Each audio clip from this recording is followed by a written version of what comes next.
চলিও বাজার ঘাট বাদ দিয়া মাহফিলে এসে বসিও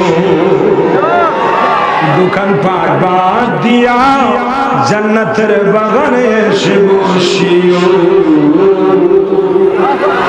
বসার দরকার আছে না আমি সূরা কাহফের 107 নম্বর আয়াত আপনাদের সামনে পড়েছি একটু উচ্চস্বরে বলুন আল্লাহু আকবার পারা নম্বর 15 সুবহানাল্লাহ এই সূরা কাহফের 15 পারা শেষ করে 16 পারার কিছু অংশ যে 3 নম্বর সাফার 107 নম্বর আয়াত একটু উচ্চস্বরে আল্লাহু আকবার এই প্যান্ডেলের মধ্যে কোরআন শোনা রাস্তায় হেঁটে হেঁটে শোনা কি এক হবে যারা আছে ওরা হতভাগা আমরা শুনে নেই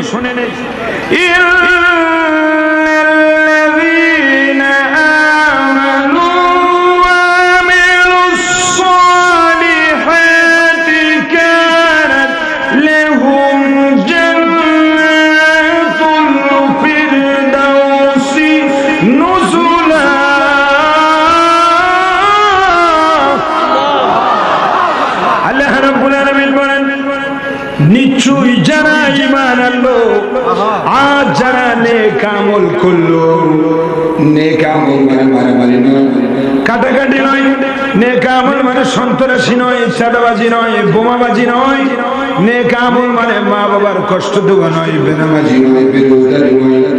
নেক আমল মানে 5 ওয়াক্ত নামাজ জামাত সহকারে পড়া মা বাবার খেদমত করা কোরআন শরীফ তেলাওয়াত করা সর্বদা সত্য কথা বলা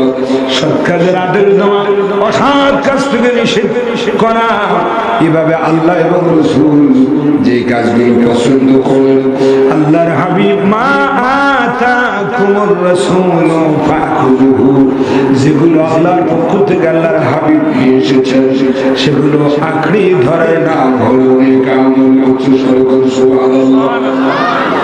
এই জন্য আল্লাহ রাব্বুল আলামিন বলেন যারা ঈমান আনলো আর নেক আমল করলো কানাত লাহুম জান্নাতুল ফিরদাউসি নুজুলা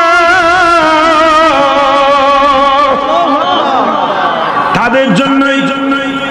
আপ্যায়নের জন্য তাদের আপ্যায়নের জন্য আল্লাহ রাব্বুল আলামিন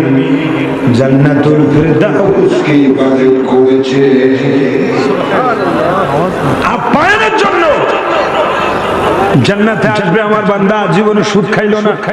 ঘুষ খাইলো না জীবনে পরের হক ফাঁকি দিল না দুনিয়ায় যা আমি দিছি তাই সে হালাল করে নিজের ঈমান আমল ঠিক রেখে কবরে আসলো আজকে তার জন্য আমি জান্নাতুল ফিরদাউস হাসরের বিচারের পরে আমি রেডি রাখছি উচ্চ স্বরে বলুন সুবহানাল্লাহ আপনারা উচ্চ স্বরে বলেন আমরা কি জান্নাত চাই না জাহান্নাম চাই আমার দিকে দেখান কি চাই সত্যিকার অর্থে জান্নাত ছেলে ঈমান আনার পরে নামাজ পড়ার দরকার আছে না আর একটু জোরে বলেন আছে কি না